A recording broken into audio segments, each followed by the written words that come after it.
এত বছর ধরে তোমার পেছনে ঘুরছি, আজ তোমাকে বলতেই হবে তুমি কি আমাকে ভালোবাসো? আচ্ছা ঠিক আছে, বলো তো আমার হাতে কি আছে? কি আর হবে, আমাকে প্রপোজ করার জন্য গোলাপ ফুল এনেছো।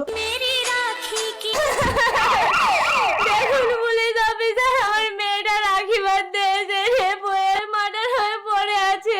এই তুমি তো দেখছি বিধবা, মামে কি কোনো ধান্দা টান্দা করো নাকি?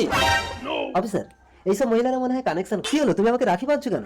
দয়া করে ছোট বোন মনে করে নোংরা প্রশ্ন করবেন না স্যার। আসলে আমাকে তদন্ত করতে গেলে সবকিছু জানা দরকার, তাই এই রাখিটাও কাকে বাঁধতে এসেছিল? রানা নামের কোনো একটা ছেলেকে। এই রানাকে আমি ফাঁসির মঞ্চে তুলবো। হ্যালো, কে? Police commissioner? মন্ত্রী মহল থেকে চাপ আসছে, আমার অ্যাকাউন্টে 1 লাখ টাকা ঢুকিয়ে দিয়েছেন। ঠিক আছে স্যার, এই রানা বেরিয়ে এসো। না স্যার, ওকে ছাড়বেন না। ওরা আমাকে 1 লাখ টাকা দিয়েছে, তুমি কি দিতে পারবে বলো? আমি তো আগেই 1 টাকার একটা রাখি বেঁধে দিয়েছি স্যার। আরে দাও, আমার চাকরি চলে যাবে। এই বেরিয়ে এসো রানা। ওকে ছাড়বেন। 1 লক্ষ টাকার থেকেও তোমার এই 1 টাকা মূল্যের রাখিটা আমার কাছে অনেক দামি বোন।